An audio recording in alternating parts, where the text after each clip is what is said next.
Mummy जी, मेरे office जाने का समय हो रहा है। आप आरव को दूध पिला देना और कुकर में उसके लिए थोड़ी खिचड़ी बनाकर उसे खिला देना।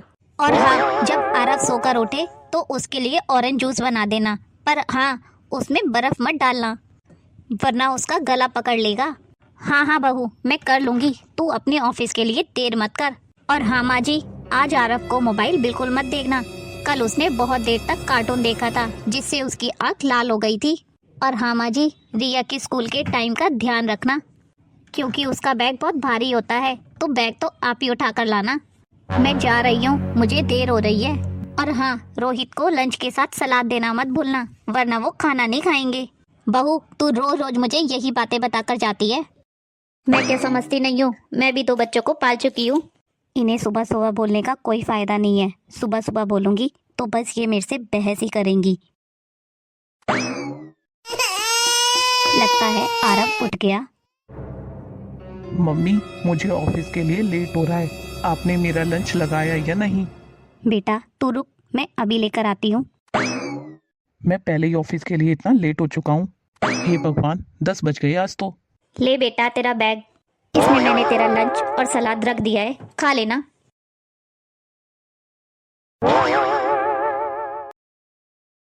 अरे बहू का फोन। माँ जी, आपने आरव को खिचड़ी खिला दी क्या? उसके खाने का समय हो गया है। बहू, अभी खिचड़ी बन रही है, मैं बनते ही तुरंत खिला दूंगी। आप मुझे वीडियो कॉल करके दिखाइए, पता नहीं आपने खिचड़ी चढ़ाई भी है या नहीं। आप भी हद करती हैं माँ जी, भगोनी में खिचड़ी चढ़ाई है अभी तो। इसमें तो ढंग से पकेगी भी नहीं और मेरे बच्चे भूखे रह जाएंगे। आपने खिचड़ी कुकर में क्यों नहीं चढ़ाई? अब तक तो बच्चों का खाना बन भी जाता। बच्चे जल्दी से कुछ खाते कहाँ हैं? बच्चों को खिलाना कितना मुश्किल होता है। ये लोग एक जगह बैठकर तो बिल्कुल भी नहीं खाते। और मेरा मुन्ना, नहीं दादी, मुझे नहीं खाना। ले मेरा बच्चा, दादी के हाथ से थोड़ा सा तो खा ले। बेटा तू रुक, मैं अभी आती हूँ। अरे हाँ बहन, मैं तो ठीक हूँ, तू बता कैसी है? दादी, दादी, मम्मी। ओ मेरा बच्चा, चुप हो जा। अच्छा बहन, मैं तुझसे बाद में बात करती हूँ। बहू, ये 5 मिनट पहले ही रोना शुरू हुई है, मैं बस इसे चुप कराई रही थी। माँ जी, मैं देख रही हूँ, पिछले 10 मिनट से वो रो रही है। अब आरव को मैंने टीवी और मोबाइल के लिए मना किया था, फिर आपने उसे मोबाइल क्यों पकड़ा दिया? बहू, उसने जबरदस्ती ले लिया मुझसे। मैंने उसे बहुत मना किया पर वो माना ही नहीं। मैं रोज रोज आपको समझाती हूँ, आपको याद ही नहीं रहता। क्यों बोला फिर सुबह कि आप बच्चों को अच्छे से संभाल लोगी? सारा रूटीन खराब कर दिया आपने बच्चों का। क्या हो रहा है ये? देखो ना रोहित, तुम्हारी माँ बच्चों को अच्छे से संभाल भी नहीं पाती है। रोज एक ही बात बोल कर जाती हूँ इन्हें मैं। बेटा, तेरी पत्नी को मेरी एक भी बात अच्छी नहीं लगती। मैं पूरा घर संभालती हूँ, फिर भी ये मुझे ताने देती रहती है। तुम शांत हो जाओ अंजलि, जाओ जाके अपने कमरे में आराम करो। बस बहुत हो गया, अब मुझसे ये सब सहन नहीं होता। रोहित को तो बस पैसा कमाना है या किसी भी तरह बस पैसा बचाना है। उसे तो अपनी माँ की जरा भी परवाह नहीं है। मैं तो यहाँ रहकर 2 वक्त का खाना खाना चाहती थी, पर वो भी मुझे चैन से नसीब नहीं होता। मैं मानती हूँ पोता पोती हर दादा दादी को प्यारे होते हैं, लेकिन फिर उनकी सारी जिम्मेदारी अगर उन पर ही डाल दी जाए तो वो प्यार भी बोझ सा लगने लगता है। कल मैं इन लोगों को बोल ही दूंगी कि अब मैं यहाँ नहीं रह सकती। मैं तो वापस अपने गांव चली जाऊंगी। आ गए बेटा तुम? क्या हुआ माँ, इतना उदास क्यों हो? बेटा, मैं तुझसे एक बात कहना चाहती हूँ। बोलो ना माँ। बेटा, अब मैं यहाँ नहीं रहना चाहती, मैं गांव जाकर रहना चाहती हूँ क्योंकि मेरा यहाँ मन नहीं लगता। गांव में रहूंगी तो वहाँ ताजी हवा मिलेगी, तो शायद वहाँ मेरी तबीयत भी ठीक रहे। माँ जी, गांव में आपको रोटी देगा कौन? यहाँ तो आप 4 वक्त का खाना भी मुफ्त में घर बैठे खाती हैं। गांव में जाकर आपको मिलेगा क्या? ये मुफ्त की एसी की हवा और ये शानदार सोसाइटी का रहन सहन गांव में कहाँ देखने को मिलेगा? आप चली गई तो आरव और रिया को कौन संभालेगा? इन्हें तो आप ही चाहिए। बहू, मैं यहाँ मुफ्त का नहीं खाती। 3 वक्त बर्तन मांजती हूँ, तीनों समय का नाश्ता खाना बनाती हूँ, दिन भर तुम्हारे बच्चों को संभालती हूँ। इतना काम करने के लिए दिन भर की कोई मेड रखोगी तो तुम्हारे 14-15 हज़ार आराम से खर्च हो जाएंगे। तुम्हारे पैसे बचाती हूँ, मैं तो मुफ्त का नहीं खाती, पर तुम्हें तो मैं मुफ्त की नौकरानी मिल गई हूँ।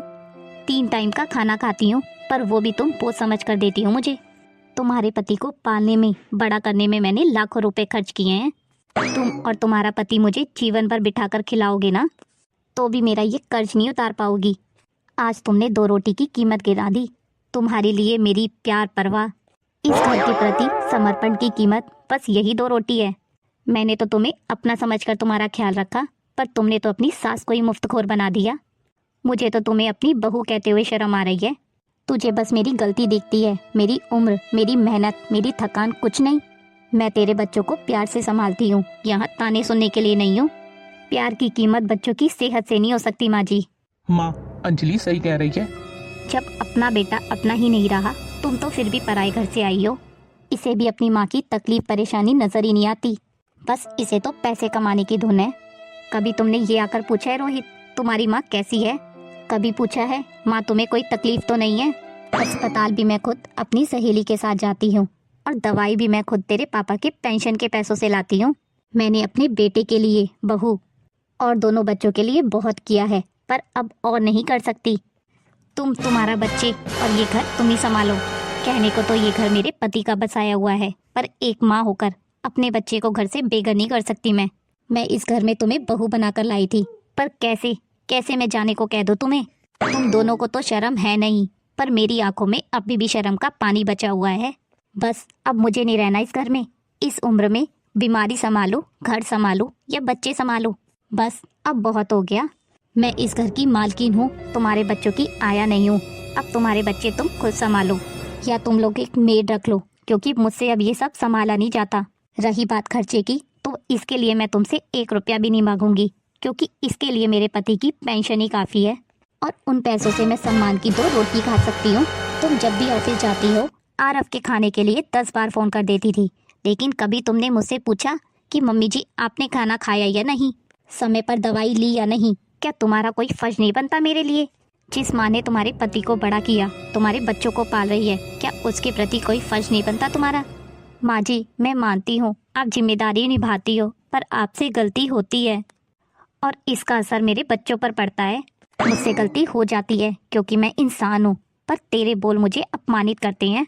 आज जो तूने बोला ना कि मैं मुफ्त का खाती हूँ, बस मुझे इस घर में यही सुनना बाकी रहा था। बस अब बहुत हो गया, कल मैं चली जाऊँगी अपने गाँव में। अब मैं अपना खाना खुद बनाऊँगी, वहीं रहूँगी, कम से कम 2 रोटी चैन की तो खाऊँगी। माँ जी, मुझे माफ़ कर दीजिए, मैंने ये सब गुस्से में कहा था। नहीं बहू, अब ये घर मुझे अपना नहीं लगता, जहाँ बूढ़ी माँ को बोझ समझा जाए, उसे 2 रोटी के लिए ताने सुनाए जाएं। यहाँ रहने से अच्छा है गांव में रहकर अपनी 2 रोटी खुद सेक कर खा लूं। मम्मी, मुझे माफ कर दो।